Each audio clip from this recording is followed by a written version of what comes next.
Muy buenas a todas, esto es Aprender Economía 21 y hoy empezamos con una nueva sección que es comentando contenidos virales sobre el sistema monetario en redes sociales. Hoy empezamos con TikTok. Vamos allá.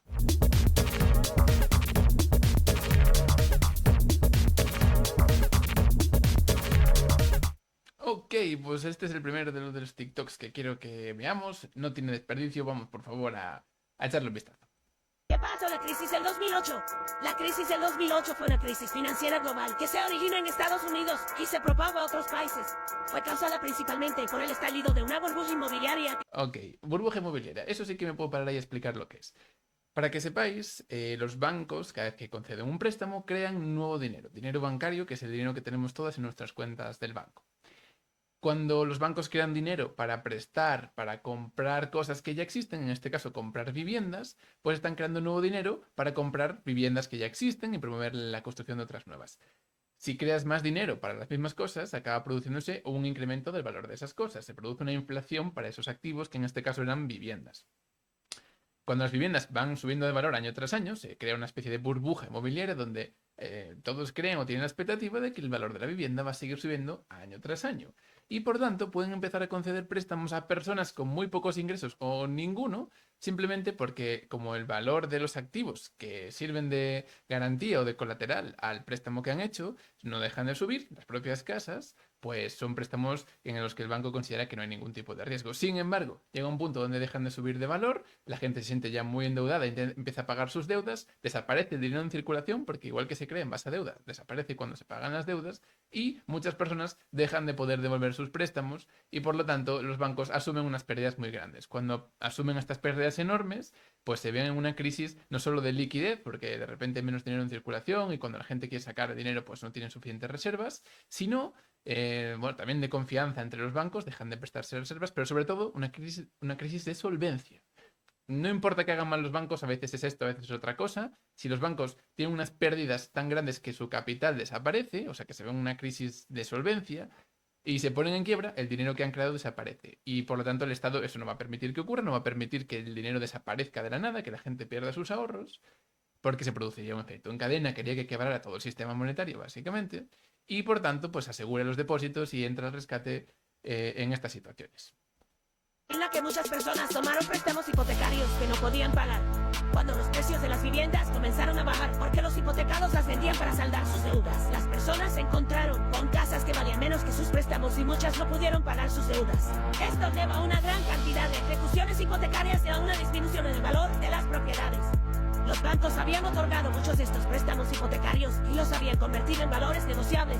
Esto es una parte extra. Los bancos, para evitar las regulaciones que les exigen tener unos mínimos de liquidez, que ahora mismo son muy bajos, y sobre todo unos mínimos de capital, de alguna manera para amortiguar estas pérdidas y evitar que externalicen sus riesgos al conjunto de la sociedad, porque son demasiado grandes para caer, pues crearon, digamos, artificios monetarios, crearon estas CDOs, Collateral Debt Obligations y otros activos que en el fondo eran la propiedad de esos títulos de deuda, ¿no?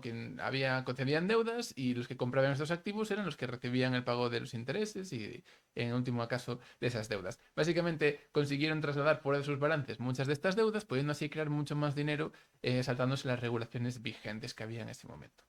Y se vendieron en todo el mundo, todo para salvar algo de su dinero y separarse de los que no podían pagar sus hipotecas. Mira, toda esta gente de este paquete O sea, básicamente juntaron gente que no podía pagar las hipotecas con otra que sí, hicieron de alguna manera invisibilizaron el riesgo inherente de esos activos y provocaron esa burbuja. me va a tener que pagar 5 millones de euros en 10 años. Pero si tú me das los 4 millones de euros ahora, te quedas con el paquetito de las hipotecas y ya te encargas tú de cobrar los 5 millones en el futuro. De esa forma, tú ganarás 1 millón de euros de margen y yo tendré mi dinero ahora para seguir con mi círculo ninja. Un plan perfecto, ¿no?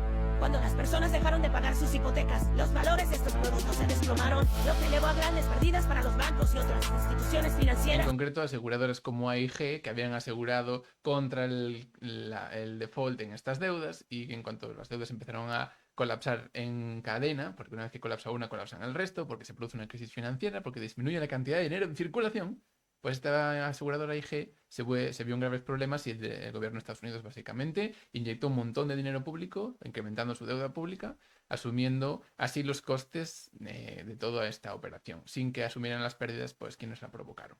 Que los habían comprado. Esto provocó una cascada quiebras y rescates bancarios, lo que lleva a una disminución en el flujo de crédito y a una crisis económica global. Porque aquí lo clave es que la gente de repente se ve muy endeudada y todo el mundo desea pagar sus deudas. Ese nivel de endeudamiento impide una recuperación que haga frente a esa crisis, ¿no? El hecho de que el dinero bancario sea creado en base a deuda es procíclico. Cuando hay una depresión, desaparece el dinero en circulación y se agudiza esa depresión económica.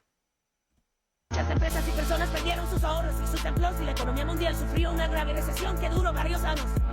La crisis del 2008 puso de manifiesto la fragilidad del sistema financiero global y lleva a una mayor regulación de los mercados financieros en muchos países. De todas maneras, esa regulación de la que están hablando aquí, pues no es muy efectiva. La regulación no acaba de prevenir las crisis bancarias y estamos viendo como ya no importa cuántos requerimientos de capital tú les pongas, a día de hoy, cualquier pequeña sospecha de que un banco es insolvente o que un banco no tiene liquidez provoca una crisis bancaria de la nada, porque todo este esquema de creación de dinero bancario en forma de reserva fraccionaria, en el que el capital del banco es una cantidad muy pequeña comparada con la cantidad de depósitos que crea, pues es inherentemente frágil y va a crear problemas una y otra vez sin importar cuánta regulación pongamos encima de la mesa. Ya sabéis que yo creo que la solución es impedir que los bancos o cualquier otra institución financiera puedan crear dinero en base a... Y con esto acabamos el comentario de nuestro primer TikTok. Nos vemos así en el siguiente. Hasta luego.